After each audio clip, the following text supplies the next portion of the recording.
So the other day I was taking a stroll around my neighborhood with my dog, and I had no idea what I was gonna do my speech about. Like, it was Sunday, I had class on Tuesday, my speech is on Tuesday, and I still had nothing. Because it was the holiday weekend, and I was just busy cooking, doing decorations, and I even had to help my older brother move on my weekend.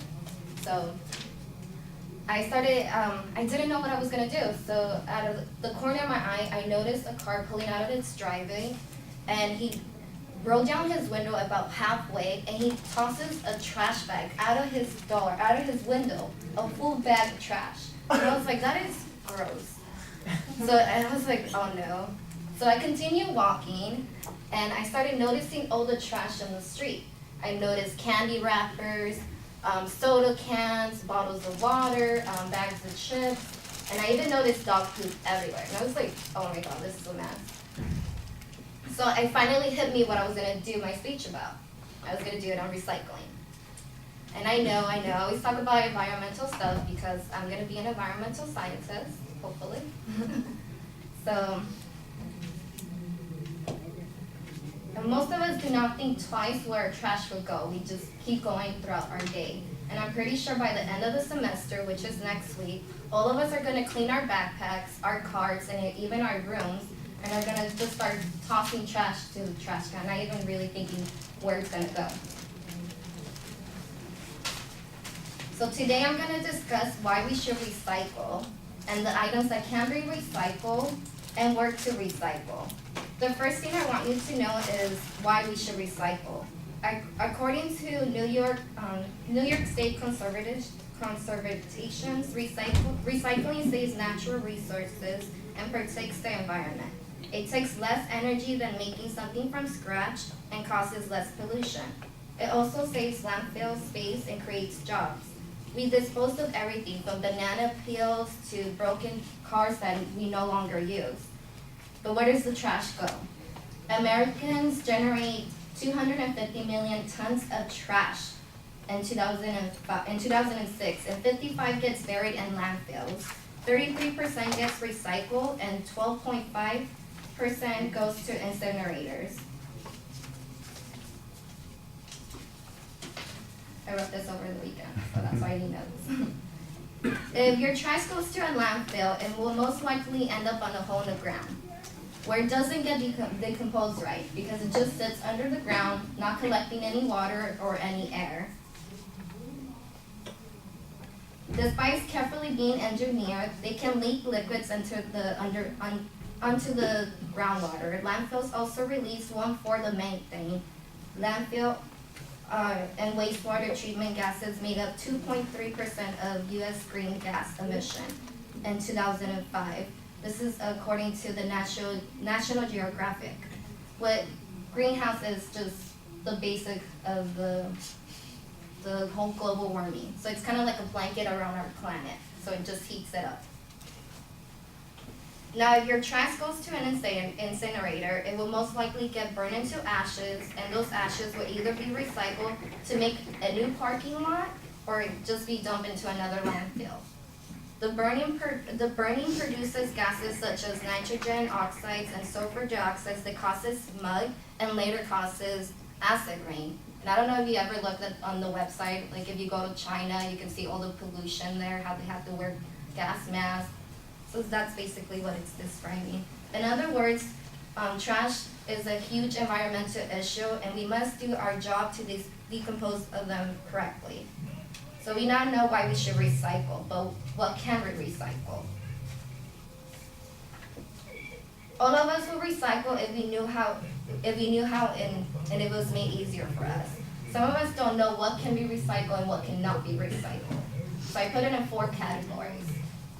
The first one would be plastic, and then it would be paper, and then we have glass, and we have metal.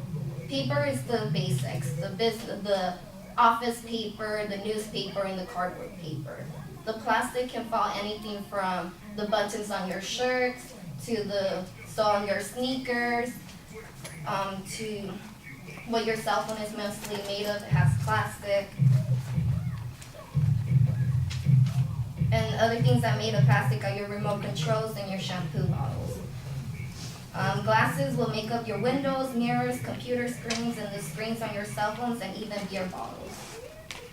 Metal can be found anywhere: silverware, tools, nails, screws, bicycles, pots, and even your vehicle.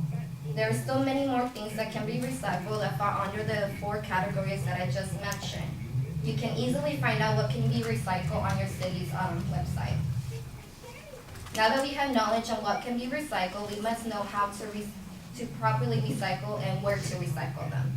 The 4 categories that I mentioned earlier, the paper, glass, plastic, and metal, they all are all divided differently, are recycled differently as well. For example, paper consists of fibers. The longer the fiber, the longer the fiber, the more valuable the paper is. And during the recycling process, paper is recycled over and over, and the fibers get shorter. That means it's not that valuable. If it's not that valuable, it's used for toilet paper, basically. While these materials are still valuable, they aren't as valuable and strong as office papers. So those are more valuable. You'll get more money for your school paper, basically your printing paper. That's according to earth911.com. Plastic is very easy to recycle. Just look at the bottom of your bottle, and it has a triangle, the little 3-arrow triangle. That number, what you do is you visit your local website, and it will tell you how to properly recycle them. Also, you can visit any recycling facility, and they'll help you out with that.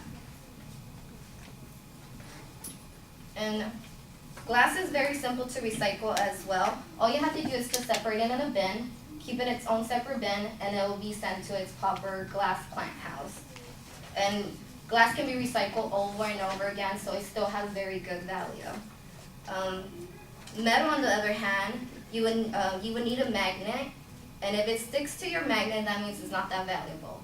So you won't get as much money, but it's still good to recycle them properly. Now, if it doesn't stick, that's when you hit the jackpot. If you take it to a recycling metal bin, you will get really good money for that. So I now discuss why you should recycle, the things that can be recycled, and how to recycle them. We have all heard the expression to stay green, and it's very easy to do so. Not only can we help our environment to stay healthy through pollution and clean oceans that will help our marine life, but with recycling we can also reduce the 250 million tons of trash that we throw out to our environment. Recycling doesn't have to be hard, not that it ever was. All you need is just the proper knowledge. So now that school is almost out and Christmas is around the corner and you need extra cash, might as well recycle. Thank you.